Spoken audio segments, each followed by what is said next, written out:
Brother Dan, Divine, the Healer, isang instrumento dito ng Panginoon.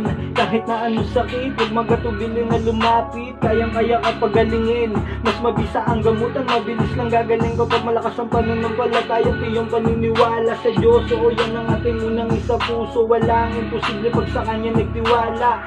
Di po kita binibiro, dito mo mararanasan paano magkaroon ng himala. Physical o spiritual na sakit, kahit ganong kalala. Huwag ka pong mag-alala, si Bro Dan na po ang bahala. Nagbabahagi din ng karunungan, nagkaalaman na matuturing kayamanan ng dasal na latin na pananggala at gabay na pangontra para sa iyong kaligtasan.